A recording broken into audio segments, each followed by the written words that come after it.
আসসালামু আলাইকুম। আপনারা সকালে কেমন আছেন? আশা করি খুবই ভালো আছেন। তো আজকের ভিডিওটি মূলত আমরা যারা গ্রামে চিকিৎসা করি কিংবা ভিলেজ ডক্টর অথবা কোয়াক ডক্টর তাদের জন্য খুবই উপকারী।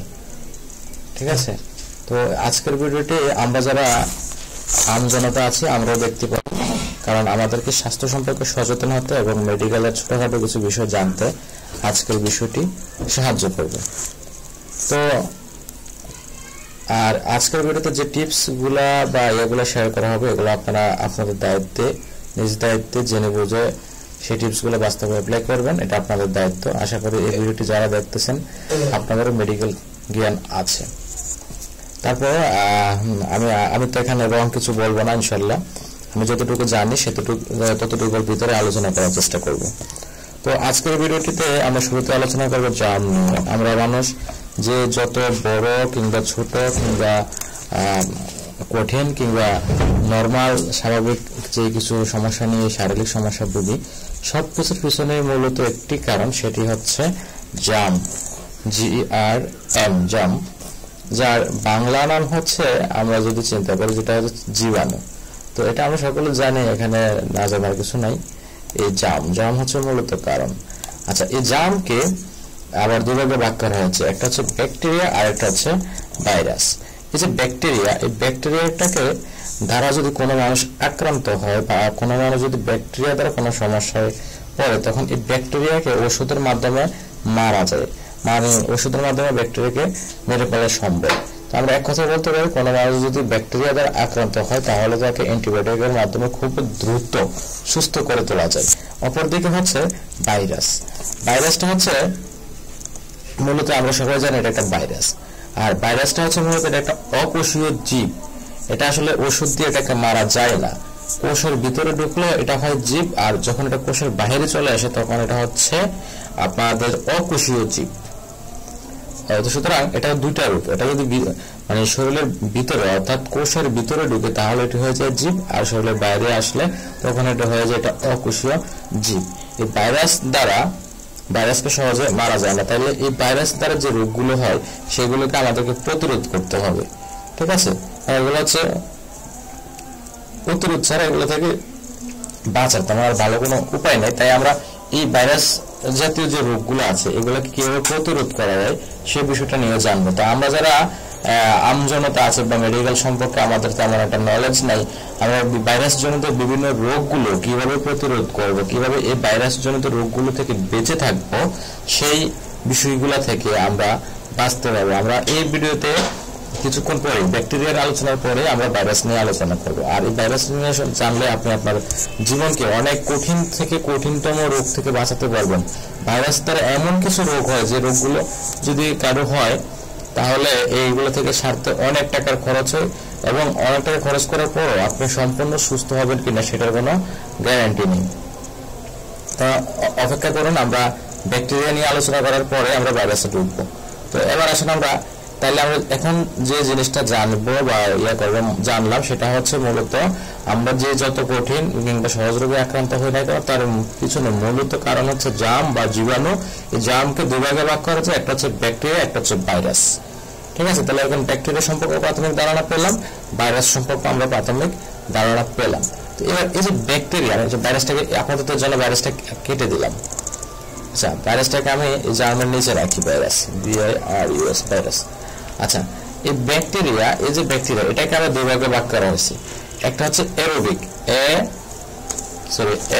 AROBIC, aerobic. একটা হচ্ছে এরোবিক। আচ্ছা, এখানে লাল আসলো কেন? এখানে তো এরকম না আসার কথা না। আচ্ছা, না, এরোবিকে অন্য কোনো কারণ আসতে পারে। এরোবিক, তো একটা হচ্ছে এরোবিক, আছে, এই কারণে ভুলটা হয়েছে। এরোবিক, তো এরোবিক একটা হচ্ছে এরোবিক আর একটা হচ্ছে অ্যানারোবিক। তো এরোবিকটা হচ্ছে এটা হচ্ছে বাতাসে বাঁচে, আর আরেকটা হচ্ছে অ্যানারোবিক। অ্যানারোবিকটা হচ্ছে একটা বাতাস ছাড়া বাঁচে। তো অ্যানারোবিকটা আমরা উপরে লিখি, কারণ এই এরোবিকটার আরো একটু ঘটনা আছে, এটা একটু পরে বিশ্লেষণ করি। এই যে অ্যানারোবিক, এই অ্যানারোবিকটাকে হচ্ছে বাতাস ছাড়া বাঁচতে পারে। এই অ্যানারোবিক জীবাণুগুলো বা এই অ্যানারোবিক ব্যাকটেরিয়া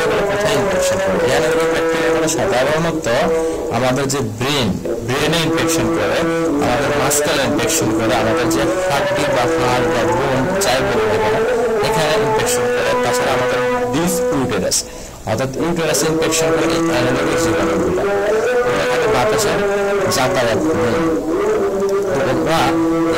ইউটেরাসে ইনফেকশন করার ফলে ইউটেরাসটা হচ্ছে মানে বেশিরভাগ ক্ষেত্রে মহিলারাই এটা দ্বারা আক্রান্ত হয়ে থাকে। তো পুরুষরাও হয় এটা ইউটেরাস ইনফেকশন হলে আমাদের কি হয়, আমাদের প্রস্রাবে জ্বালা পোড়া। ঠিক আছে, তো আজকে আমাদের প্রস্রাবে জ্বালা পোড়ার সমস্যা থেকে আমরা কিভাবে বাঁচতে পারি সেটা নিয়েও আলোচনা করবো। No tension.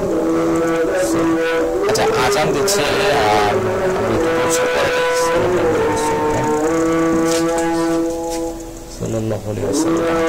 আচ্ছা আজান দিচ্ছে আমি নাম নিলে দর্শক করতে হয়, তো জন্য দর্শকটা করার জন্য একটু সময় নেই। যাক, হচ্ছে এরোবিক। তো এরোবিকটাকে এটা হচ্ছে বাতাসে বাজ। তো এরোবিকটাকে আবার দুভাবে ভাগ করা হয়েছে, একটা হচ্ছে গ্রাম পজিটিভ আর একটা হচ্ছে গ্রাম নেগেটিভ। এটা হচ্ছে গ্রাম পজিটিভ, ঠিক আছে, আর একটা হচ্ছে গ্রাম নেগেটিভ। গ্রাম নেগেটিভ, আচ্ছা এটা হলো গ্রাম পজিটিভ, হলো গ্রাম নেগেটিভ। নেগেটিভ হয় না, আচ্ছা নেগেটিভ। আচ্ছা, তাহলে গ্রাম পজিটিভ এবং গ্রাম নেগেটিভ। গ্রাম পজিটিভ কোনগুলো? গ্রাম পজিটিভ হচ্ছে এরোবিক মানে হচ্ছে যেগুলো বাতাসে বাঁচে। তো এর মধ্যে আমাদের একটা আছে বেশি বাতাসে বাঁচে, একটা হচ্ছে কম বাতাসে বাঁচে। তো এরোবিক যেগুলো বেশি বাতাসে বাঁচে সেগুলোকে বলা হয় গ্রাম পজিটিভ, আর যেগুলো কম বাতাসে বাঁচে এগুলোকে বলা হয় গ্রাম নেগেটিভ। তো গ্রাম পজিটিভ গুলো কোথায় ইনফেকশন করে? আমাদের অনেক সময় আমাদের লাংস ইনফেকশন হয়, আমাদের যে টনসিল ইনফেকশন হয়, এগুলো হচ্ছে আমাদের এখানে বেশি একটা বাতাস আসা যাওয়া আছে। সাধারণত এই গ্রাম পজিটিভের ইনফেকশনের কারণে আমাদের লাংস কিংবা আমাদের টনসিলাইটিসের মধ্যে ইনফেকশন হয়ে থাকে।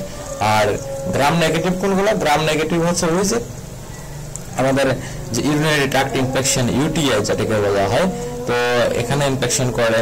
আবার গ্যাস্ট্রোইন্টেস্টিনাল ট্র্যাক্টে ইনফেকশন করে এই গ্রাম নেগেটিভ গুলো। অর্থাৎ আমাদের অনেকে বলে যে আমাদের গ্যাস্ট্রোটাইটিস হয়েছে, তো এখানে ইনফেকশন গুলো গ্রাম নেগেটিভই করে।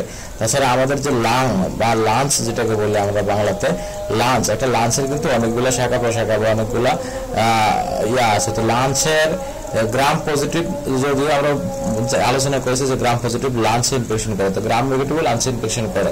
গ্রাম নেগেটিভ লাঞ্চের কোন জায়গায় ইনফেকশন করে? গ্রাম নেগেটিভ গুলো লাঞ্চের চিপা চাপা যে গ্যাপটি আছে ওখানে, যেখানে বাতাসটা একটু কম চালাচ্ছে সেখানে গিয়ে এই গ্রাম নেগেটিভ গুলো ইনফেকশন করে। তো আচ্ছা, এবার জানবো আমরা গ্রাম পজিটিভ। তো গ্রাম পজিটিভ গুলোকে আবার আপনার দুই ভাগে ভাগ করা হয়েছে, একটা হচ্ছে স্ট্রেপ্টোকোকাস আর একটা হচ্ছে স্টেফাইলোকোকাস। আচ্ছা, স্ট্রেপ্টোকোকাস যেগুলা, এগুলো হচ্ছে আপনার এই পেনিসিলিন সংবেদী, ঠিক আছে। তো এগুলো দ্বারা আমাদের স্ট্রেপ্টোকোকাস গুলোকে আমরা পেনিসিলিন দ্বারা চিকিৎসা করলে এগুলো খুব দ্রুত আরাম পাওয়া যায় বা খুব দ্রুত সেরে ওঠা যায়। আর স্ট্রেপ্টোপাইলোকোকাস এগুলো হচ্ছে পেনিসিলিন সমৃদ্ধ না, পেনিসিলিন সেনসিটিভ না এগুলো। তো এগুলো হচ্ছে প্রাথমিক আলোচনা। এই এতক্ষণ যে আলোচনা করেছি এটা আপনাদের অনেকের কাছে একটু কঠিন মনে হতেই পারে, কঠিন মনে না হওয়ার কিছু না। তবে যারা মানে গ্রামে অ্যাজ এ ভিলেজ ডক্টর হিসেবে কাজ করে থাকেন বা মেডিকেল প্যারামেডিক্যাল যারা পড়ে থাকেন ওনাদের জন্য হয়তো মানে বুঝবেন এর আগের ভাষাগুলো। তারপরে আমি যেগুলো আলোচনা করেছি বোঝার কথা। তো এখন আমরা আলোচনা করবো যেটা আমরা সবাই বুঝবো, সবাই জানবো সেই বিষয়টা। তো সেই বিষয়টা কি? এবার আমরা জানবো যে ভাইরাস জনিত রোগগুলো। তো আমরা শুরুতে কিছু ভাইরাসের নাম জানবো এবং কোন ভাইরাস কোন রোগ ছড়ায় সেই নামগুলো আমরা জানবো। যেমন আমি যদি বলি ভাইরাস এইচআইভি যে ভাইরাসটা, এটা যে রোগটা ছড়ায় সেটার নাম হচ্ছে আমরা জানি এইডস, তাই না? খুব পরিচিত একটা জিনিস, পরিচিত একটা রোগের নাম। আচ্ছা, আমরা এটাকে আমরা এক পেজে নিয়ে যাই। আচ্ছা, এইডস এর পরে যে বিষয়টা থাকে সেটা হচ্ছে আমাদের যে বার্ড ফ্লু,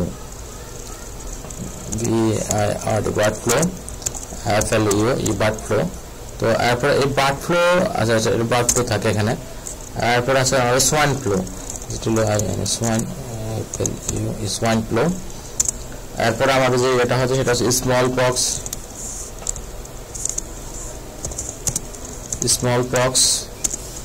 আচ্ছা, হচ্ছে পোলিও ভাইরাস। এরপরে হচ্ছে আমাদের ইনফ্লুয়েঞ্জা ভাইরাস।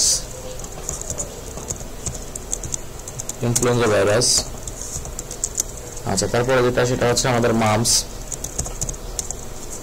তাছাড়া আছে চিকেন পক্স, এটা হচ্ছে মুরগি পক্স আর কি।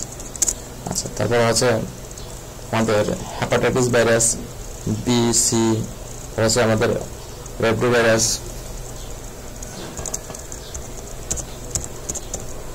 Hepatitis virus. আচ্ছা, হেপাটাইটিস ভাইরাস, আচ্ছা এটার মধ্যে বি আছে। আচ্ছা, হেপাটাইটিস বি লিখলাম, সি লিখলাম, আর আরো আছে, ওগুলো না লিখলাম আর কি। আচ্ছা, রেবডো ভাইরাস।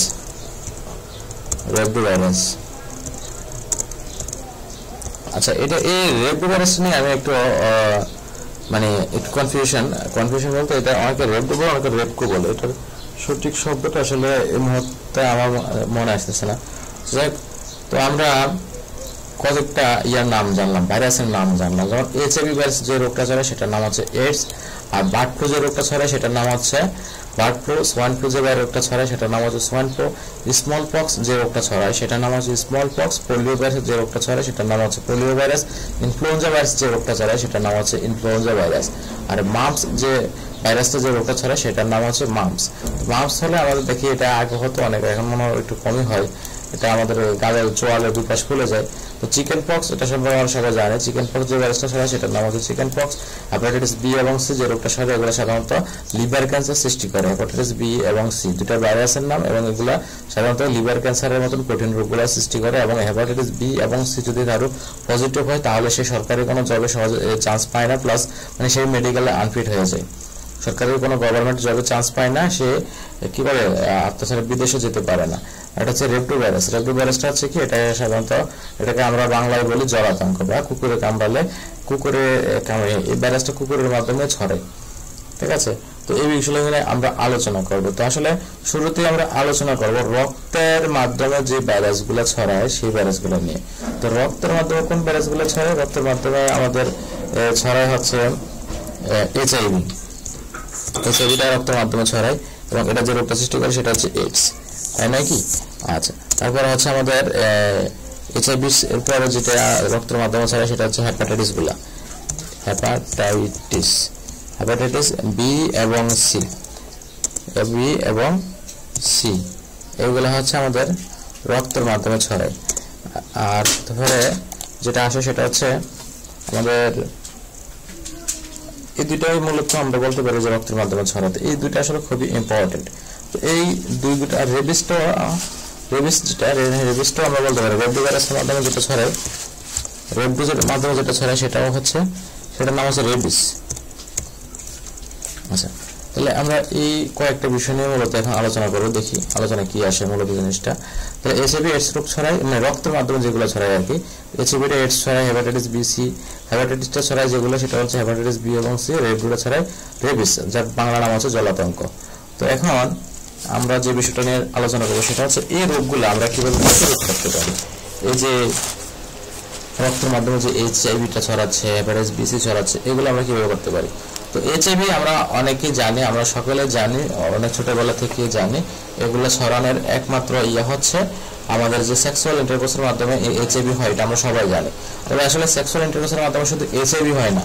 সেক্সুয়াল ইন্টারকোর্সের মাধ্যমে কেউ যদি কারোর সাথে অনিরাপদভাবে সেক্স করে, লাইক আমরা বলতে পারি কোনো কলকারখানে কি বলবো, এটা হচ্ছে এইচআইভিটা হচ্ছে যেমন আমাদের মানে অনিরাপদ সেক্স ইন্টারকোর্স, যেটা এক কথায়, বাকিটা আপনারা জানেন।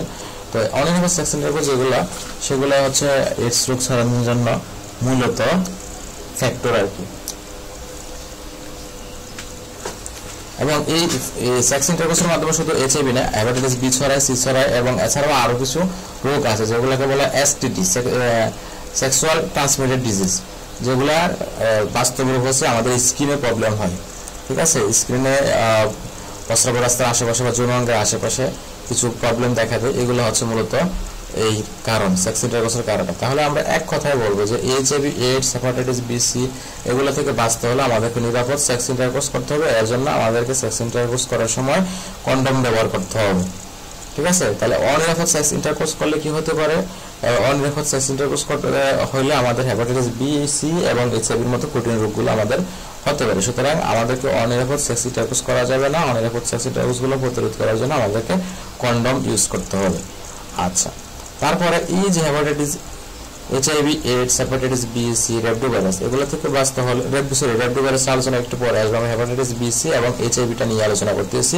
তো এডিক্টেড পিপল, যারা নেশা করে, যারা নেশাগ্রস্ত, তাদের এই এইচআইভি বা হেপাটাইটিস বি, সি যে জীবাণুগুলো আছে এবার রোগগুলো আছে এগুলোতে আক্রান্ত হওয়ার সম্ভাবনা 100% বেশি বলতে পারে। তার কারণ হচ্ছে যারা এডিক্টেড পিপল, যারা নেশা করে, যারা নেশা দ্রব্য খায়, তারা কিন্তু আসলে ইয়ে করে না। যেমন তারা একটা ইনজেকশন দিয়ে কয়েকজনে তারা নেশা দ্রব্য মানে নেশাজাত দ্রব্যগুলো গ্রহণ করে, কিংবা মানুষের ব্যবহৃত যে ইনজেকশনগুলো আছে, সুইগুলো আছে, সেগুলো ব্যবহার করে ওরা কি করে, ওরা ওদের ড্রাগগুলো নেয়, এডিক্টেড, অর্থাৎ ওরা নেশা করে, ঠিক আছে? তো এই জন্য যারা এডিক্টেড পিপল তাদেরকে এটা হওয়ার সম্ভাবনা বেশি থাকে। তো সুতরাং আমি বলবো যে যারা এডিক্টেড পিপল তাদের থেকে আমাদেরকে দূরে সরতে হবে। আর এডিক্টেড পিপলরা কিভাবে আক্রান্ত হয়? এরা সাধারণত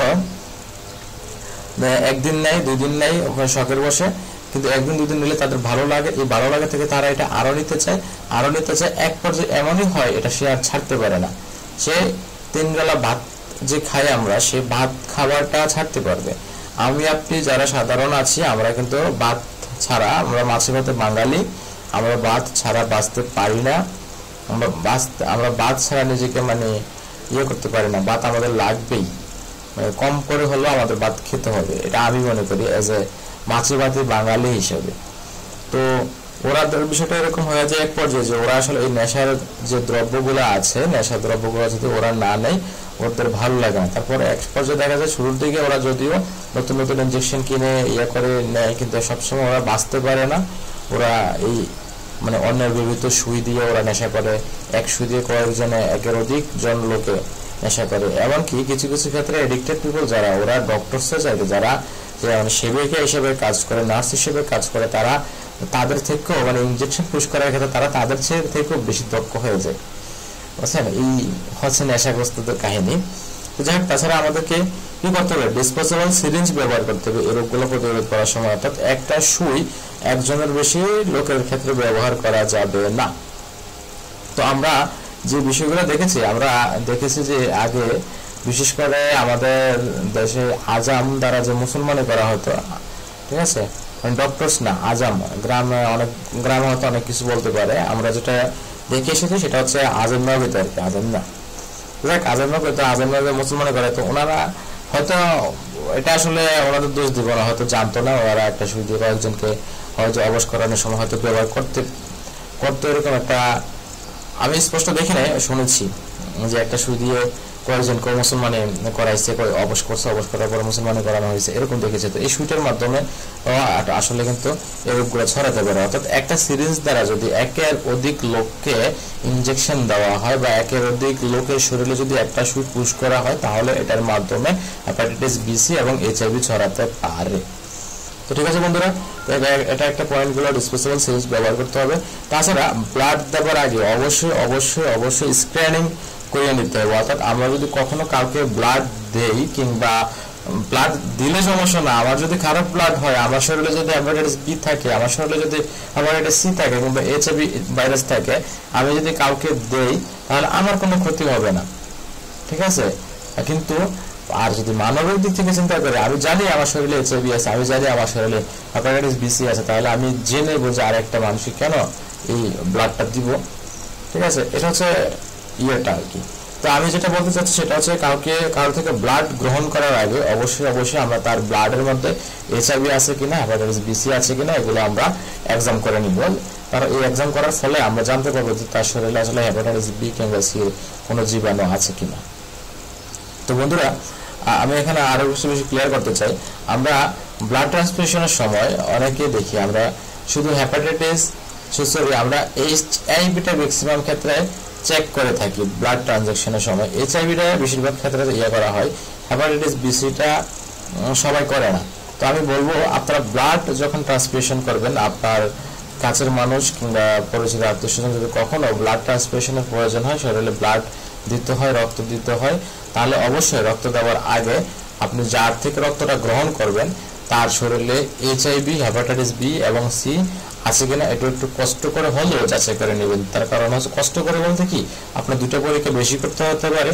এইচআইভি বি এবং হেপাটাইটিস বি সি পরীক্ষাগুলো মিলে সবগুলো মিলে, এইচআইভিটা কত আসলে আমি জানি না, শিওর বলতে পারতেছি না বর্তমান। বিটা 100 টাকা নেয়, সরি 100 না 500 টাকা মতো নেয়। সি এবং এইচআইভি সবকিছু মিলে হয়তো 1500 টাকা মতো আসতে পারে, আমি শিওর না কত যায়, আমি শিওর না। আপনারা একটু কষ্ট করে এইচআইভি এবং বিসি যে ভাইরাসের যে এক্সামগুলো আছে, এক্সামগুলো করে নেবেন, করে ব্লাডটা ট্রান্সফিউশন করে, নয়তো আপনারা এই সব ধরনের রোগ থেকে বাঁচতে পারবেন। তাছাড়া অপারেশনের আগে আমরা যে আমাদের যে থাকে ইনস্ট্রুমেন্টগুলো থাকে, অর্থাৎ অপারেশন করার যে যন্ত্রপাতি, ছুরি হ্যাঁ সরি সিজার থাকে, অর্থাৎ এগুলো সার্জন যারা আমাদের কাজ, ওনারা অবশ্যই অ্যালার্ট পারসন, ঠিক আছে, ওনারা অবশ্যই অ্যালার্ট পারসন, ওনারা অবশ্যই এগুলো করেন। এগুলো নিয়ে আমি আপনি সচেতন না, ওনারাই সচেতন থাকবে। এগুলো নিয়ে আমাদের মাথাটা ব্যথা না করলেও হবে, এটা ডক্টরসটা করে, ডক্টরটা অবশ্যই সচেতন। তবে আমরা অনেক সময় দেখেছি যে আজামের কথাই বলবো, আমরা গ্রামে পল্লীতে দেখেছি যে একটা ছুরি দিয়ে, একটা চাকু দিয়ে দিয়ে আজামে যে সুন্নত করায়, ওদের যে যন্ত্রটা একটা দিয়ে একসাথে কয়েকজনকেও করাইতো ওরা, ঠিক আছে। তো এটা আসলে এখন যুগ চেঞ্জ হয়েছে। এখন আমরা দেখি যে ওই আজামের সময় ছিল আজাম ভার্সেস ডক্টর, এখন আবার যুগ এতটাই উন্নত হয়েছে, এখন প্লাস সুন্নতগুলো এভাবে করানো হয়, বিন্দু পরিমাণ ব্লাডও আসে না, কোনো ব্যথা থাকে না, যেদিন করাই ওইদিনে হাঁটতে পারে, ডিভাইসের মাধ্যমে করানো হয়। তো এ হচ্ছে কথা আর কি। তো আমাদের যুগ ডে বাই ডে আমরা আপডেট হচ্ছি। আচ্ছা, তো আসুন আমরা এখন আরো কিছু গুরুত্বপূর্ণ বিষয় আলোচনা করবো, এই HIV AIDS, hepatitis B C ছড়াই এমন কিছু টার্ম নিয়ে। এরকম কিছু টার্ম আমাদের আরেকটা হতে পারে, আমরা যে সেলুনে শেভ করি, অনেক সময় কিছু সেলুন যে লোক থাকে ওরা একটু অসচেতন, ওরা মনে করেন একটা ব্লেড দিয়ে অন্য একজনকে শেভ করেছে, এই ব্লেডটা দিয়ে আবার আরেকজনকে শেভ করতে শেভ করলে এটা হতে পারে, কিংবা আরেকজন ব্যবহৃত ব্লেড। আমরা অনেক সময় এই কাজটা করি যে সেলুন দোকানে গিয়ে চুল কাটতে গিয়েছি কিংবা শেভ করতে গেছি, ওদের ব্যবহৃত একটা ব্লেড নিয়ে সেলুন দোকানে বসে আমাদের নখ কাটি, ঠিক আছে। এটা আমি বাস্তব দেখেছি, বাস্তব অভিজ্ঞতা থেকে বলতেছি।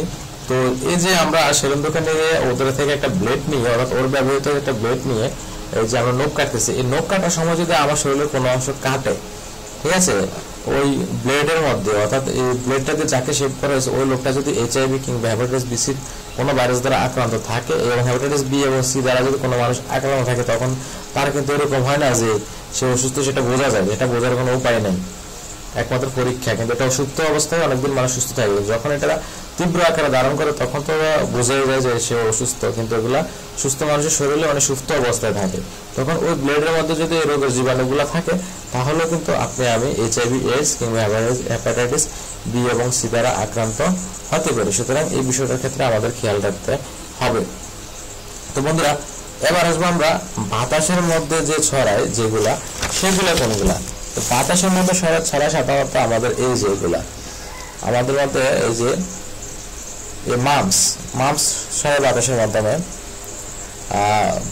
ইনফ্লুয়েঞ্জা ভাইরাস ছড়ায় বাতাসের মাধ্যমে, আমাদের স্মল পক্স ছড়ায় না বাতাসে, সোয়াইন ফ্লু বাতাসের মাধ্যমে ছড়ায়, বার্ড ফ্লু বাতাসের মাধ্যমে ছড়ায়। তো আমি একটু ভুল বলেছি, মাম্পস কিন্তু বাতাসের মাধ্যমে ছড়ায় না, চিকেন পক্সটা বাতাসের মাধ্যমে ছড়ায়, ইনফ্লুয়েঞ্জা ছড়ায়, স্মল পক্স ছড়ায়, সোয়াইন ফ্লু ছড়ায়, বার্ড ফ্লু ছড়ায়। এই যে পাঁচটা হচ্ছে বাতাসের মাধ্যমে ছড়ায়। এই বাতাসের মাধ্যমে যে রোগগুলো ছড়ায়, এগুলো থেকে বাঁচতে হলে আমাদের কি করতে হবে? বাতাসের মাধ্যমে ছড়ায় এই রোগগুলো থেকে বাঁচতে হলে আমাদেরকে অবশ্যই মাস্ক ব্যবহার করতে হবে। তবে বর্তমান যুগে আমরা সকলেই মাস্ক ব্যবহার করে আমরা অভ্যস্ত, এমনকি মাস্ক বর্তমানে একটি ফ্যাশন হিসেবে যুক্ত হয়েছে, এখন সবাই আমরা মাস্ক ব্যবহার করি, ঠিক আছে। তো করোনা আমাদেরকে মাস্ক ব্যবহার শিখিয়ে দিয়েছে, এটা আমরা এখন সবাই অভ্যস্ত। তবে মাস্ক ব্যবহারের ক্ষেত্রে একটা সচেতনতা অবলম্বন করতে হবে, সেটা হচ্ছে কি, একটা মাস্ক কখনো একদিনের বেশি ব্যবহার করা যাবে না। একটি মাস্ক একদিনই ব্যবহার করতে হবে। ঠিক আছে বন্ধুরা, একটি মাস্ক একদিনই ব্যবহার করতে হবে, একদিনের বেশি ব্যবহার করা যাবে না।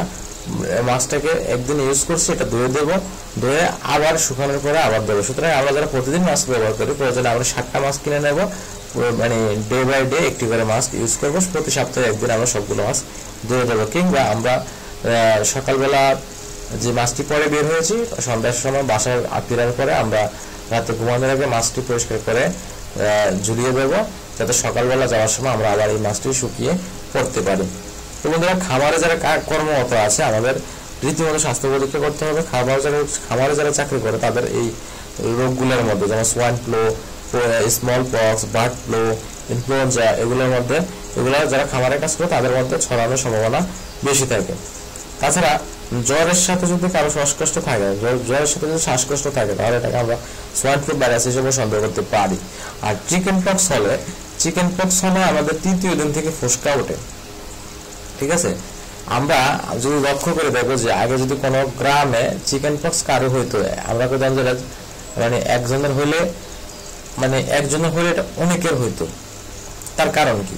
কারণ এই চিকেন পক্সটা বাতাসের মাধ্যমে ছড়ায়। তাই সুতরাং এই চিকেন পক্সটা থেকে বাঁচতে হলে আমাদের কি করতে হবে? চিকেন পক্স হলে আমাদেরকে যখন একটা ফুসকা উঠবে, ফুসকা উঠলে ফুসকাগুলো একটি প্যাকেটে জমাতে হবে, এবং এই 3 দিন পর থেকে যখন ফুসকা হবে, যখন সবগুলো পক্সের ফুসকাগুলো ওঠে শেষ হবে, তখন কি করতে হবে? আমাদেরকে এটা পলিব্যাগের মধ্যে পুড়িয়ে কি করতে হবে? এই পলিব্যাগটাকে পুড়িয়ে দিতে হবে। পুড়িয়ে দিলে কি হবে? এই যে জীবাণুর যে ভাইরাসের যে ভাইরাসটাই মারা গেল। ভাইরাসটা মারা গেলে আর ছড়াবে না। আমি যেটা আক্রান্ত হয়েছি, আমার মতো কেউ আক্রান্ত হবে না। সুতরাং এক্ষেত্রে আমাদের এটা মানতে হবে। এবার আলোচনা করবো আমরা আমাদের মুখের মাধ্যমে কিছু ভাইরাস ছড়ায়। সেগুলো কি? সেগুলো হচ্ছে আমাদের mumps, polio, hepatitis A, D, E. তো এগুলো থেকে বাঁচতে কি করতে হবে? মুখের মাধ্যমে যেগুলো ছড়ায়, তো এগুলো থেকে বাঁচতে হলে আমাদেরকে অপরিচিত লোকের ব্যবহৃত গ্লাস ধুয়ে খেতে হবে। গ্লাসগুলোতে ধুয়ে আমাদের পরিষ্কার করে পানি খেতে হবে। আমরা অনেক সময় অনেক ছোটখাটো হোটেলে গেলে দেখতে পাই যে একটি টেবিলে একটি জগ এবং একটি মগ কিংবা একটি গ্লাস দেওয়া আছে, যে যার মতো করে পানি খাচ্ছে। আবার ছোট হোটেলগুলোকে যদি আমরা ছোট হোটেলে যারা পরিচালনা করবে কিংবা সার্ভিস করার জন্য যে লোক থাকে, ওদেরকে যদি বলি গ্লাসটা ধুয়ে এনে দাও, হ্যাঁ গ্লাসটা ধুয়ে এনে কিভাবে ধুয়ে এনে দাও? ওরা বালতির মধ্যে ফাউডার বলে রাখে, ওই ফাউডারের মধ্যে একটা সুবা দিব। ঠিক আছে, ফাউডারের মধ্যে এটা নিয়ে ডুবাবে, ডুবায় একটা লাড়া দিয়ে একটু পানিতে দেবে, দিয়ে যাবে। সুতরাং আমি মনে করি আমরা যদি কখনো ছোটখাটো হোটেলে খেতে যাই, আমরা অন্তত যে পানি খাওয়ার যে গ্লাসটা, আমার গ্লাসটা আমি পরিষ্কার করে নেবো নিজ দায়িত্ব। ঠিক আছে, এটা হচ্ছে রিকোয়েস্ট। সুতরাং অপরিচিত লোকের ব্যবহৃত গ্লাস ধুয়ে পানি খেতে হবে। প্রতিবার খাবারের পূর্বে অবশ্যই হাত ধুতে হবে, পরিষ্কার পানি পান করতে হবে, এই এগুলো থেকে বাঁচতে হলে। সুতরাং এ ছিল আমাদের এই বিষয়ের প্রাথমিক আলোচনা। তো এইগুলো যদি আমরা মেনে থাকি বা এগুলো যদি আমরা একটু বাস্তব জীবনের ক্ষেত্রে চিন্তা করে কাজ করি, তাহলে এগুলো আমাদেরকে অনেক অনেক কঠিন থেকে কঠিন, যেমন হেপাটাইটিস বি এবং সি কারো ভিতরে যদি হয়, তাহলে সে দেশের বাইরে যেতে পারে না। ঠিক আছে বন্ধুরা, হেপাটাইটিস বি এবং সি যদি কারো ভিতরে হয়, সে দেশের বাইরে যেতে পারে না, দেশের সরকারি চাকরি করতে পারে না। তাহলে বুঝেন এগুলো কত কঠিন জিনিস। সুতরাং আজকের এই ভিডিওতে আমরা এগুলো নিয়ে মূলত আলোচনা করেছি এই পর্যন্ত। এখন আমরা নতুন কোনো টপিকে যাব। ঠিক আছে বন্ধুরা, তো এই ভিডিওটার মাধ্যমে আশা করি আমরা কিছুটা হলেও ইনফরমেশনগুলোর মাধ্যমে উপকৃত হতে পারবো। তো চলুন আমরা নতুন একটা টপিকসে যাই, সেটি হচ্ছে এখন আমরা নতুন টপিক কোনগুলো নিয়ে আলোচনা করতে পারি।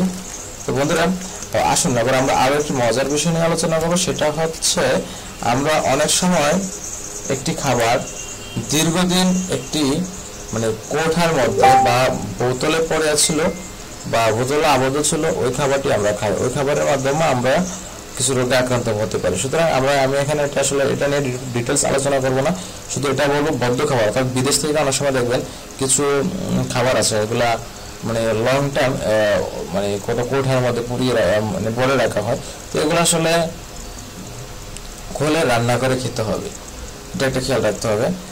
আর আরেকটা বিষয় যেটা, সেটা হচ্ছে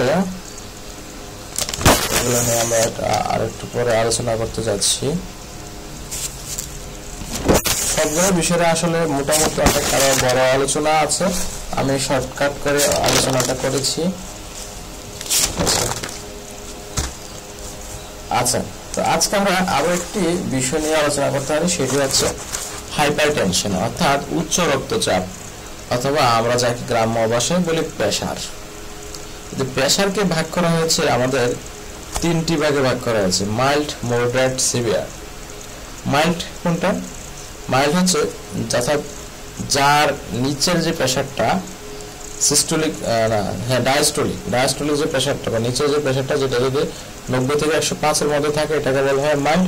আর মডারেট হচ্ছে 106 থেকে 115 যদি থাকে এই ডায়াস্টোলিক ইয়াটা, তো সেটা হচ্ছে মডারেট। আর সিভিয়ার হচ্ছে 115 এর উপরে গেলে হচ্ছে সিভিয়ার। তো হাইপারটেনশন হলে, হাইপারটেনশনটা তো আর একদিনে ভালো হয় না, হাইপারটেনশন একদিনে হয় না। তো হাইপারটেনশন হলে কি করতে, আমাদেরকে রেগুলার ওষুধ খেতে হয়। তো ওষুধের পাশাপাশি আমাদেরকে যে ইয়েগুলা করতে হয়, ওষুধগুলা আপনার ডক্টর নির্ণয় করবে যে আপনি কোন ওষুধটা খাবেন।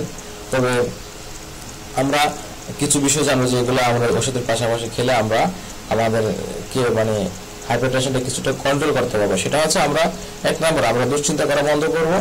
তাছাড়া আমাদের স্মোকিং এর অভ্যাস থাকে আমরা স্মোকিং অফ করব। আমাদের যদি মদ পানের অভ্যাস থাকে তাহলে আমরা মদ পান বন্ধ করব।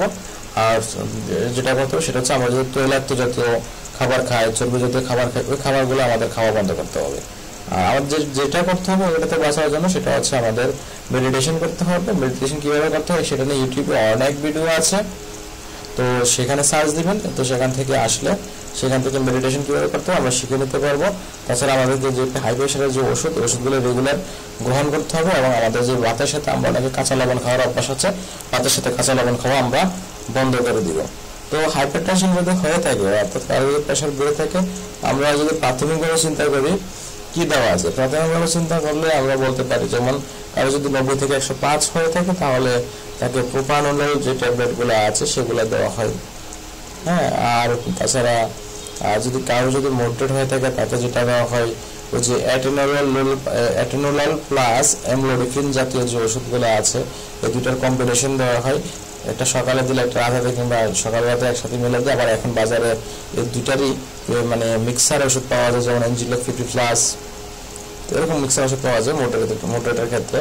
তো এটাই হচ্ছে মাইল্ড, মডারেট। আর সিভিয়ারের ক্ষেত্রে যেটা সেটা হচ্ছে ইমিডিয়েটলি ব্যবস্থা নিতে হয়, যে সেগুলা আমাদের আছে আলোচনায়, আমরা পরবর্তীতে এগুলা আমাদের এই এখনকার কথাবার্তা যেগুলো বলছে সেগুলো কিন্তু যারা কোয়ার্ড ডক্টর, যারা গ্রামে চিকিৎসা করে বা প্রাথমিক চিকিৎসা করে ওনাদের জন্য হেল্পফুল।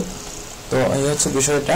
তবে আমরা ইয়ার ক্ষেত্রে যে মাইল্ড হাইপারটেনশন যেটা 90 থেকে 105 ডায়াস্টোলিক প্রেসারটা থাকে, তো ওদের ক্ষেত্রে আমরা টেনোলকে ইউজ করতে পারি। হ্যাঁ, টেনোলকটা হয়তো একমি কোম্পানির বা অ্যাটেনোলাল 50 mg যেটা, সেটা আমরা ডেইলি সকালে একটা খাবে। তো এই হচ্ছে এটা কিন্তু কন্টিনিউ চলে। তো এটার পাশাপাশি যদি আমরা ওই যে ডিলিটা জাতীয় কিছু দেওয়া যায় তাহলে ওটার ব্রেনটাকে আরো ঠান্ডা রাখে। তো যাই হোক, এবার আসলে আমরা যেটা হচ্ছে সিভিয়ার হাইপারটেনশন যেটা নিচে ডায়াস্টোলিক প্রেসারটা 115 এর উপরে চলে যায়। তো এটা আসলে একটা রিস্কি একটা টাইম, এই টাইমটা। তো এই হাইপারটেনশনটা আসলে কি করতে হয়, এটার জন্য ইমিডিয়েটলি ব্যবস্থা নিতে হয়। সিভিয়ার হাইপারটেনশন বলা হয় এটাকে আমাদের নিফিডিফিন নামক একটা জেল পাওয়া যায়, এটা ড্রাগ ইন্টারন্যাশনাল কোম্পানির। এটা 2 থেকে 3 ড্রপস জিহ্বার নিচে যদি দেওয়া হয় তাহলে খুব দ্রুত প্রেসারটাকে মানে কমিয়ে নিয়ে আসে। এখন এই নিফিডিফিনটা আমরা কিভাবে করব? নিফিডিফিনটা হচ্ছে এটা একটা ক্যাপসুলের মতন, এটা এই ড্রাগ ইন্টারন্যাশনাল কোম্পানির এটা আছে, নিফিডিফিন নামে পাওয়া যায়। তো এই নিফিডিফিনের যে ক্যাপসুলটা এটাকে আমরা সিরিঞ্জের যে সুই আছে সুই দিয়ে এটা ফুটা করব, ফুটা করে জিহ্বাটা আলগি দিয়ে জিহ্বার নিচে দিয়ে দেবো 2 থেকে 3 ফোঁটা, খুব দ্রুত প্রেসারটা কমিয়ে নিয়ে আসবে। ঠিক আছে। তাছাড়া আমাদের আরো একটা আছে, এটা স্প্রে হয়, স্প্রেগুলো যদি দেওয়া যায়, স্প্রে যে আমাদের গ্লিসারিন যে ইয়াগুলো আছে, গ্লিসারিন ট্রান্সট্র্যাট স্প্রে যেগুলা, সেগুলো যদি 2 পাপ দেওয়া হয় জিহ্বার নিচে তাহলে কিন্তু খুব দ্রুত আমাদের এই যে সিভিয়ার যে হাইপারটেনশন বা সিভিয়ার উচ্চ রক্তচাপ সেটাকে কমিয়ে দেয়। ঠিক আছে বন্ধুরা, এই ক্ষেত্রে এই যে সিভিয়ার হাইপারটেনশন যেটা, এই ক্ষেত্রে যদি আপনি কারো প্রেসার যদি ডায়াস্টোলিক যদি 115 এর উপরে চলে যায়, তাহলে আপনি যদি সাথে সাথে সেখানে গিয়ে এটা দিতে পারেন, এই রোগীর জীবনে খুব উপকার আসবে, মানে তার জীবনে খুব একটা বড় উপকার হবে। কারণ এই সময়টা আসলে একটা ইমার্জেন্সি প্রবলেম। দেখবেন বাড়িতে যায় যখন রোগী শুয়ে গেছে, এখন তো এগুলো গ্রামে হয়তো, এই হচ্ছে কথা। তো আসুন এবার আমরা আরেকটা বিষয় নিয়ে আলোচনা করি, সেটা হচ্ছে অ্যাজমা। অ্যাজমাটাকে আসলে 3 ভাগে ভাগ করা যায়: acute asthma, chronic asthma, mild asthma. অ্যাজমাটা হচ্ছে মানে শ্বাসকষ্ট আর কি, জবান বন্ধ হয়ে যায়, শরীরে কালো রং হয়ে যায়। এটা আসলে আমরা গ্রামে যারা, এটা কথা কি বলবো, যে অ্যাজমা যাদের আছে তাদের একদিক দিয়ে ভাগ্য ভালো, তারা কিন্তু অন্য রোগে আক্রান্ত হয় কম, কিন্তু অ্যাজমাটা তাদেরকে অনেক প্যারা দেয়। আর অ্যাজমাটা সাধারণত শীতকালে হয় বেশি। তো একুইট অ্যাজমা কোনটা, যেটা হঠাৎ অতিরিক্ত শ্বাসকষ্ট হয়, এটা হচ্ছে একুইট অ্যাজমা। ক্রনিক অ্যাজমা কোনটা, যেটা বয়স্কদের প্রায় সময় থাকে, এটা হচ্ছে ক্রনিক অ্যাজমা। আর মাইল্ড অ্যাজমা কোনটা, যে কোনো মুহূর্তে এটা হতে পারে। তো এই অ্যাজমা হলে কি করতে হয়, পপ আপ পজিশন। তো পপ আপ পজিশনটা আপনারা একটু যারা চিকিৎসা করেন একটু গুগলে সার্চ দিয়ে দেখতে পারেন। এবং এটার জন্য কি করতে হবে, এই অবস্থা হলে সেটা আমাদেরকে অক্সিজেনের ব্যবস্থা করতে হবে। আর সাথে সাথে ট্রিটমেন্টটা নিয়ে আমাদের ভিলেজ ডক্টর যারা আছে তারা তো আসলে আমরা জানি এটা কি করতে হয়, আমার আর নতুন করে আলোচনা করার কিছু নাই। তো এক্ষেত্রে আমরা সাধারণত যেটা করে থাকি, হাইড্রোকর্টিসন ইনজেকশনগুলো আমরা ইউজ করি, স্টেরয়েড ইনজেকশনগুলো। তাছাড়া আমাদের সেলবিটামল গ্রুপের যে ট্যাবলেটগুলো আছে, বেন্টোলিন ট্যাবলেটগুলো আছে, এগুলো আমরা ব্যবহার করে থাকি। এগুলো অনেকটা ইমপ্রুভ করে। তবে এই রোগগুলো থেকে বাঁচতে হলে আমাদেরকে যেটা করতে হবে সেটা হচ্ছে আমাদেরকে একটু সবসময় শীতকালে আসলে যাদের এই সমস্যাটা হয়ে থাকে, আমরা সবসময় মানে ধুলাবালি থেকে দূরে থাকবো, গরম কাপড় পরবো, ঠিক আছে। যে ফ্রিজে যে ঠান্ডা খাবারগুলো, অ্যালার্জি জাতীয় যে খাবারগুলো, এগুলো খাবো না। আমরা যে নোংরা, যেমন উঠান ঝাড়ু দেওয়া, ঠিক আছে, পাতা কুড়ানো, এই কাজগুলো আমরা করবো না। আমরা গরম পানি খাবো, ঠান্ডা পানি খাবো না। শীতে একটু ভালোভাবে চললে আমরা কিন্তু এই অ্যাজমা যাদের হয়, অ্যাজমা রোগী কিন্তু আসলে মানে এটা বংশগত আসে কিছুটা, আবার কিছু কেউ নতুন করে আক্রান্ত হয়, এটা বংশগত হয় বেশি। তবে অ্যাজমা রোগী যারা তাদের একদিক দিয়ে ভাগ্য ভালো, অন্য রোগে আক্রান্ত হয় খুব কম, কিন্তু অ্যাজমাটা তাদেরকে অনেক পেন দেয়। তো এই হলো অ্যাজমার মূলত ইয়েটা আর কি। তো এটার অ্যাজমার ওষুধগুলো নিয়ে আমি বেশি কথা বলতে চাচ্ছি না।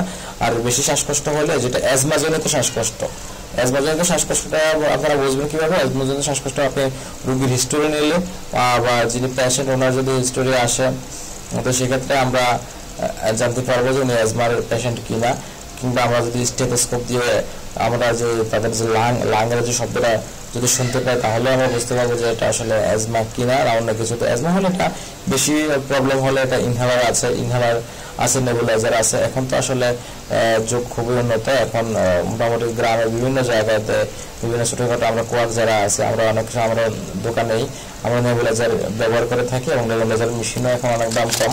এখানে যদি আমরা নেবুলাইজারটা দিয়ে দিই, তখন কিন্তু রোগীটা খুব দ্রুত আরাম পায়। তো বন্ধুরা, আমরা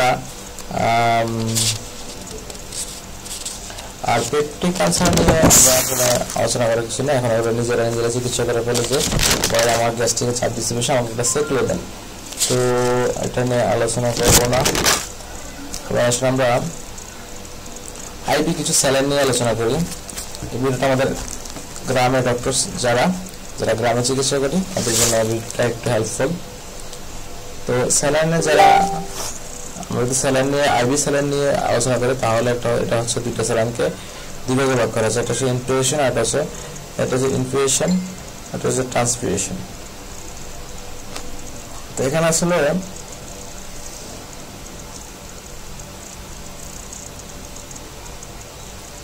indicate center in the contraindication,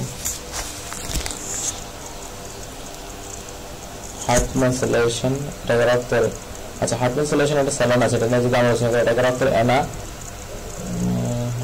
বলা হয়। আচ্ছা হার্টসল লেকট্রেস, আচ্ছা এগুলো আমাদের লাগবে না। আচ্ছা একটা স্যালাইন বলতে আমরা নর্মাল স্যালাইন নিয়ে আলোচনা করি। এটা হচ্ছে 0.9% নর্মাল স্যালাইন, এটাকে নর্মাল স্যালাইন বলা হয়। এটার বাজার নাম আছে নর্মাল সেলুলাইড নর্মাল স্যালাইন নামে পাওয়া যায়, অনেক টাইম পাওয়া যায়। এটাতে সাধারণত সার্জিক্যাল কাজ করা হয়। কোনো জায়গায় কেটে গেলে এটাতে এটাতে কি করা হয়, ক্লিন করা হয়। তাছাড়া আমাদের হেড ইঞ্জুরি গেলে, পেট ব্যথা হলেও এটা দেওয়া হয়, ঠিক আছে। এগুলো তবে এটা কন্ট্রাইন্ডিকেশনও আছে, এটা একবার দিলে ইডেমা হতে পারে, হার্ট ফেলিয়ার হতে পারে, লিভার ফেলিয়ার হতে পারে, অনেকগুলো প্রবলেম হতে পারে। তাছাড়া পালমোনারি কনজেস্টিয়ানও হতে পারে। আর এটা হচ্ছে আপনার 5% DA প্লাস 9% সোডিয়াম। আচ্ছা, অর্থাৎ ডেক্সট্রোজ প্লাস সোডিয়াম। তো এটা আসলে যারা সাধারণত আমরা গ্রামে চিকিৎসা করি তারা অনেক ক্ষেত্রে ইউজ করে থাকি। যেমন কিছু মানুষ অনেক উইক হয়ে থাকে, তারা শরীরে বল শক্তি পায় না, তাদের ক্ষেত্রে এটা দেওয়া হয়। আমি আবারও বলতেছি, 5% DA প্লাস 0.9% NCL, অর্থাৎ এটার যে বাজার নাম সেটা হচ্ছে DNS, অর্থাৎ বাজারে 5% DNS নামে স্যালাইনটি পাওয়া যায়। এটা সাধারণত যাদের শরীর বলে যে শরীর দুর্বল লাগে তাদেরকে দেওয়া হয়, ঠিক আছে। প্রেশার কমে গেলে দেওয়া হয়, অপারেশনের পরে দেওয়া হয়, আবার অনেক সময় দেখা গেছে অতিরিক্ত রক্তক্ষরণ হয়েছে, ওই ক্ষেত্রেও এই স্যালাইনগুলো দেওয়া হয়। তবে এই স্যালাইনগুলো আসলে স্যালাইনগুলোর যে ব্যবহার, আমরা যদি স্যালাইনগুলো সঠিক রোগ নির্ণয় করে, সঠিক সমস্যা নির্ণয় করে যদি স্যালাইনগুলো ব্যবহার করতে না পারি, ঠিক আছে, তখন হয়তো খুব কন্ট্রাইন্ডিকেশন অবস্থা খুব খারাপ দেখা যায়। যেমন এই স্যালাইনগুলোর কন্ট্রাইন্ডিকেশনগুলো হচ্ছে heart failure, liver failure, oedema হতে পারে, ঠিক আছে, পালমোনারি কনজেস্টিয়ান হতে পারে, শ্বাসকষ্ট হতে পারে। এই স্যালাইনগুলো দেওয়ার আগে আমাদেরকে পেশেন্টের সম্পর্কে জানতে হবে এবং তার শরীরে এটা শুট করবে কিনা জানতে হবে, তার সমস্যা সম্পর্কে জানতে হবে। তবে 5% DA প্লাস 0.9% সোডিয়াম, যেটা এটা গ্রামে অহরহ দেওয়া হয়, বিশেষ করে যারা রিক্সা ড্রাইভার, রিক্সা চালায়, খেতে খামারে কাজ করে, কৃষি কাজ করে, কৃষি কাজের সাথে যারা সম্পৃক্ত, ওরা বেশিরভাগ সময় এসে বলে যে আমার শরীরটা দুর্বল, আমি কাজ করতে পারি না, শরীরে বল শক্তি পাই না, আমাকে একটা স্যালাইন দিয়ে দেন। ওরা নিজেরাই বলে আমাকে একটা স্যালাইন দিয়ে দেন, তো ওরা নিজেরা বলে স্যালাইন দিয়ে দেন। তো এক্ষেত্রে আসলে এই স্যালাইনটা দেওয়া হয় এবং এটার সাথে অনেক ইউজ করে থাকেন, ভিটামিন কিছু ইনজেকশন ইউজ করে থাকেন। তো যাই হোক, এটা কথা না। তো তাছাড়া এই আরো কিছু স্যালাইন আছে, যেমন 5% DA স্যালাইন আছে। আচ্ছা, এগুলো নিয়ে আমরা আলোচনা করলাম না। আর হচ্ছে বেবি স্যালাইন আছে, বেবি স্যালাইন বলে 5% DA প্লাস 0.5% NCL, আমি কথা বলতে চাচ্ছি না। আর হচ্ছে 10% DA, হ্যাঁ 10% DA হচ্ছে বাজারে আপনাদের লিবো প্যান নামে পাওয়া যায়, অথবা 10% DA পাওয়া যায়। এটা সাধারণত জন্ডিস রোগী যারা হয় তাদেরকে দেওয়া হয় এবং ডেলিভারির ক্ষেত্রে ফার্স্ট অ্যান্ড সেকেন্ড স্টেজ লেবারের ক্ষেত্রে ব্যবহার করা হয়। এটা ফার্স্ট স্টেজ কোনটা, যতক্ষণ পর্যন্ত বাচ্চার মাথা দেখা যায় না, প্রসব বেদনা ওঠে, তখন এটা হচ্ছে ফার্স্ট স্টেজ। আর সেকেন্ড স্টেজ হচ্ছে যখন জনিপথে বাচ্চার মাথা দেখা যায়, সেটা হচ্ছে সেকেন্ড স্টেজ। তো এই 10% DA যে স্যালাইনটা, এটা ফার্স্ট স্টেজ এবং সেকেন্ড স্টেজে ব্যবহার করা যায়। এটা স্যালাইনের বাজার নাম হচ্ছে 10% DA, বাজারে 10% DA নামে পাওয়া যায়। তাছাড়া রক্তে যদি গ্লুকোজ অনেক পরিমাণে কমে যায়, মাথা ঘুরে ঘুরে ধরে যায়, হাত পা ঠান্ডা হয়ে যায়, এরকম অবস্থায় এটা ব্যবহার করা হয়ে থাকে। তবে এগুলো ব্যবহার করার ক্ষেত্রে অনেক এক্সপিরিয়েন্সের দরকার আছে এবং সঠিক জিনিসের সঠিক যে নির্ণয়টা সেটা জানা দরকার আছে। আর একটা হচ্ছে স্যালাইন নিয়ে আলোচনা করবো আমরা, সেটা হচ্ছে নিউট্রিয়েন্ট ফ্লুইড।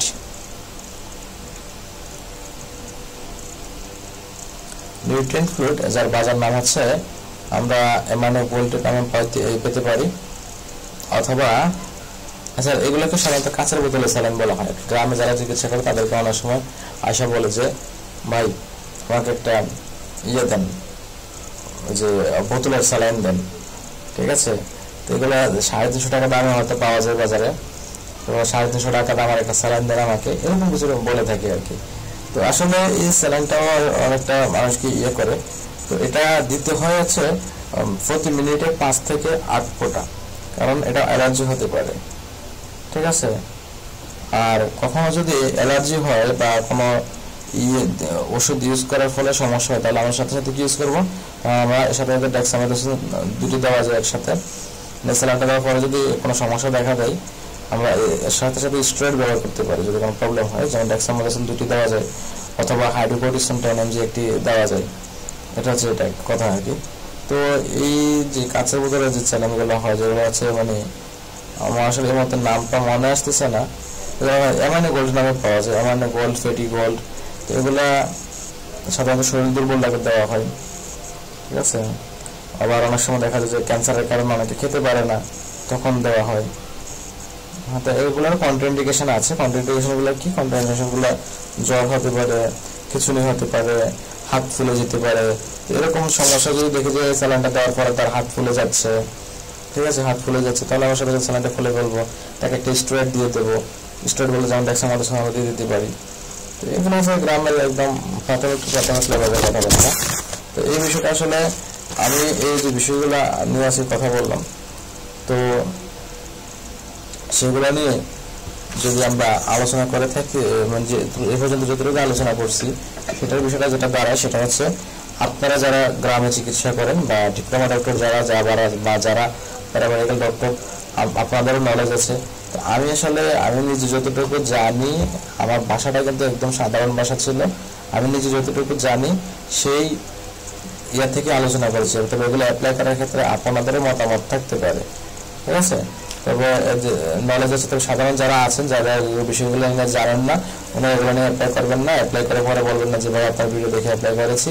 আর এই ভিডিওটা হচ্ছে মূলত আমার চ্যানেলের কিছুটা ওয়াচ টাইম লাগবে, আমার চ্যানেলের ওয়াচ টাইমগুলো ফিল আপ করার জন্য, কারণ এই ভিডিওটা হবে 1 ঘন্টার ভিডিও, ঠিক আছে। ওয়াচ টাইমগুলো ফিল আপ করার জন্য হচ্ছে আমি এই ভিডিওগুলো মূলত করা হচ্ছে, আমার ওয়াচ টাইমটা দরকার, ঠিক আছে। তবে হ্যাঁ, ইনফরমেশন যেগুলো দিয়েছে এগুলো যে আমি না জেনে দিয়েছি তাও না, আমি তবে এগুলো অ্যাপ্লাই করবেন আপনারা আপনাদের নিজ দায়িত্বে। আপনাদেরও নলেজ আছে, আপনারা আপনাদের নলেজের উপর ভিত্তি করে আমি জাস্ট আমার কনসেপ্ট থেকে যেগুলো আমার কনসেপ্ট আমি যে নিজে বানিয়ে বলছি তাও না, এগুলো আমাদের ক্লাসে আমাদের টিচাররা পড়িয়েছিল, এই হচ্ছে বিষয়টা আর কি। তো আমরা টপিক্যাল ফার্মাকোলজি,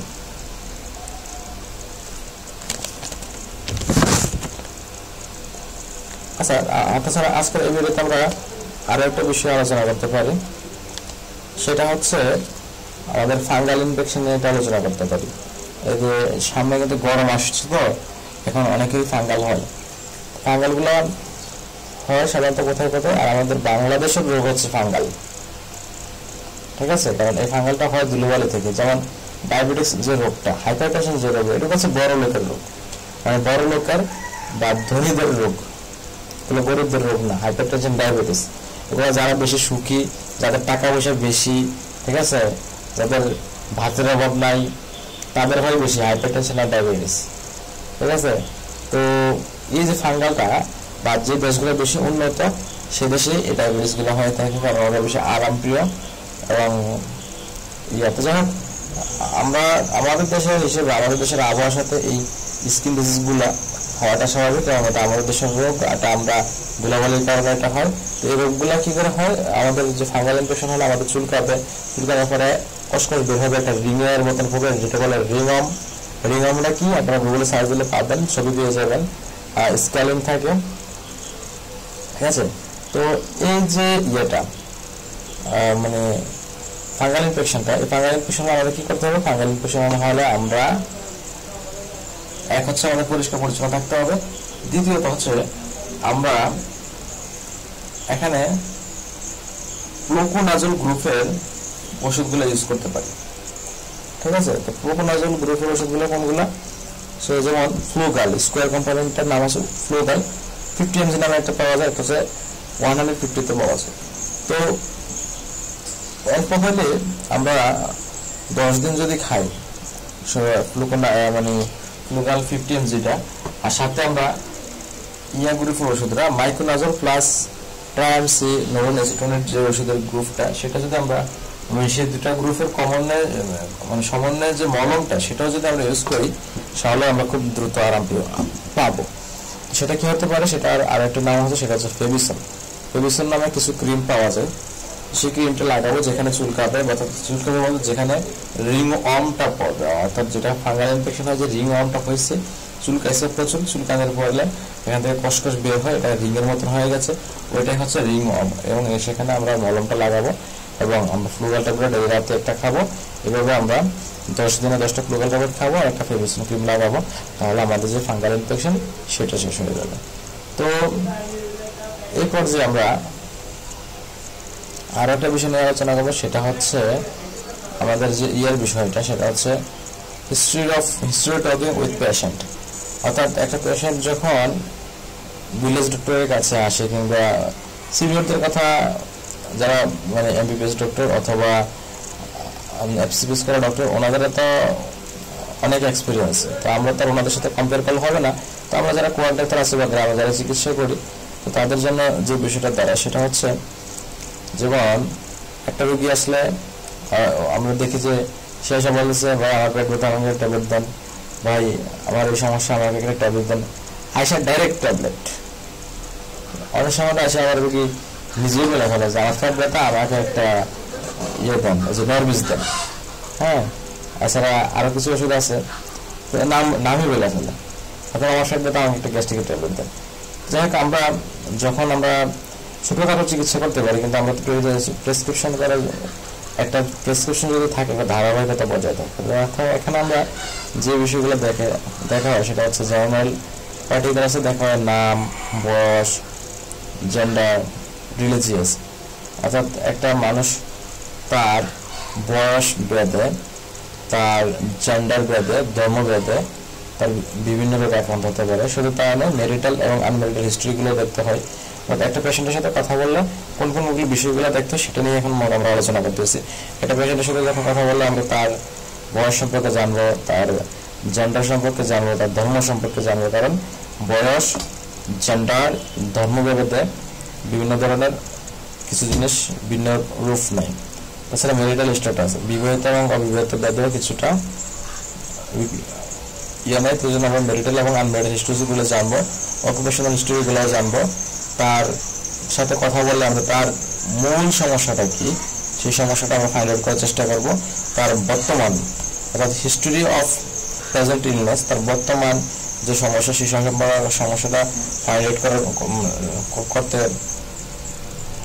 মানে ফাইন্ড আউট করবো যে তার বর্তমান সমস্যাটা কি। সে কিন্তু অনেকগুলো কথাই বলবে, সেই কথাগুলোর মাধ্যমে তার থেকে আমরা তার যে বর্তমান সমস্যাটা সেটা বের করবো, এবং এই সমস্যাটা আগে কখনো হয়েছে কিনা, এই সমস্যাটা তার পূর্ব থেকে কিনা, ওই বিষয়গুলো নিয়ে আলোচনা করবো। তাছাড়া তাই সে এই যে এই সমস্যাটা নিয়ে সে ভুগতেছে, যেমন এখন বর্তমানে কেউ একজন করোনাতে আক্রান্ত হলো, সে করোনাতে আক্রান্ত হওয়ার পর আমরা জানবো সে করোনা টিকা নিয়েছিল কিনা, ইমিউনাইজেশন হিস্ট্রিগুলো আমাদেরকে জানতে হবে, তার পার্সোনাল হিস্ট্রিগুলো জানতে হবে, ব্যক্তিগত হিস্ট্রিগুলো, সে কোনো ড্রাগে আসক্ত কিনা বা সে এখন বর্তমান কোন ধরনের ওষুধগুলো খাচ্ছে সেগুলো জানতে হয়। ঠিক আছে, তার অর্থনৈতিক অবস্থা সম্পর্কে জানতে হয়। কারণ একটা পেশেন্টকে, একটা জ্বরের রোগীকে নর্মাল অ্যান্টিবায়োটিক যেমন এমক্সিসিলিন দিয়েও চিকিৎসা করা যায়, আবার ফ্লোক্লক্সাসিলিন কিংবা সিপ্রোসিন দিয়েও চিকিৎসা করা যায়। তো এমক্সিসিলিনের দাম কম, ঠিক আছে, আর সেপটিড কিংবা সিফিক্সিন গ্রুপের ট্যাবলেটগুলো অনেক দাম।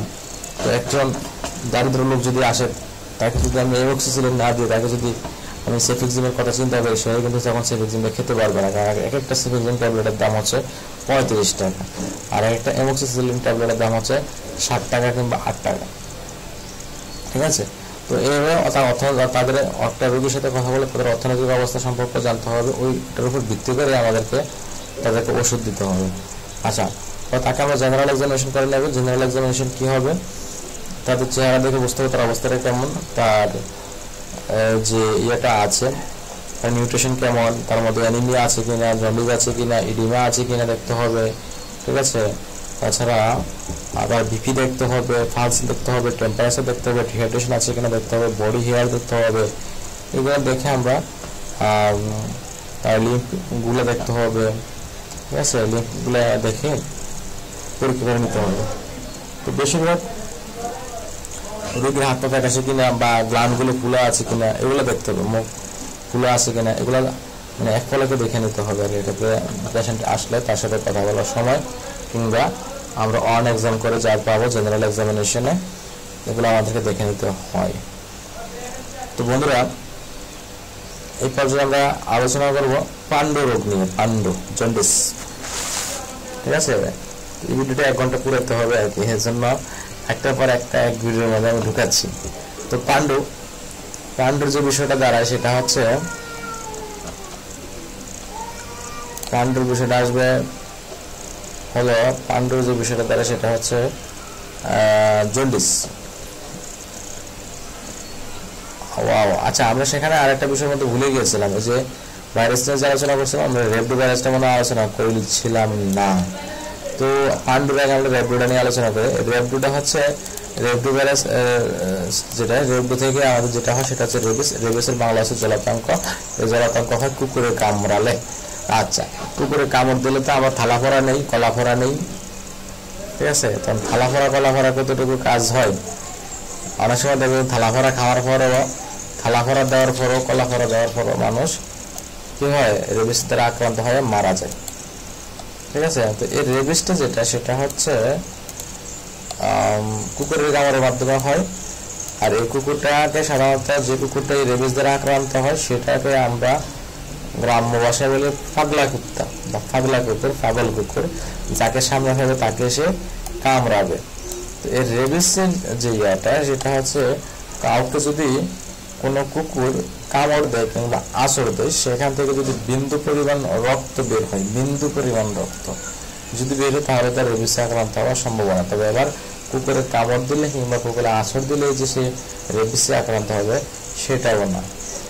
এটা রেবিসে যদি ইয়া হয়, যেন বলে কুকুরের কামড় দিলে তখন তাকে আমাকে 14 দিন ফলো রাখতে হবে। ওই কুকুরটা মারা যায় কিনা 14 দিনের মধ্যে, 14 দিনের মধ্যে যদি কুকুরটা মারা যায় তাহলে ওই মানুষটাও মারা যাবে। আর 14 দিনের মধ্যে যদি কুকুরটা বেঁচে যায় তাহলে বুঝতে হবে ওই কুকুরটা রেবিসে আক্রান্ত না, তাহলে ওই কুকুরটাও মরবে না, মানুষটাও মরবে না, ঠিক আছে?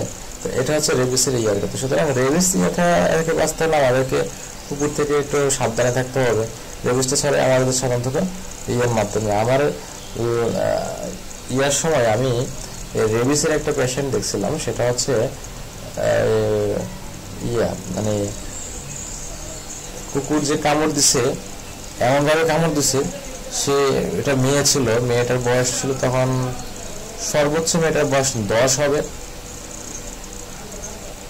সর্বোচ্চ বয়স 10 হবে। মেয়েটার কাছে কামড় দিছে, মেয়েটার গালের অর্ধেক মাংস নিয়ে চলে আসছে কুকুরটা।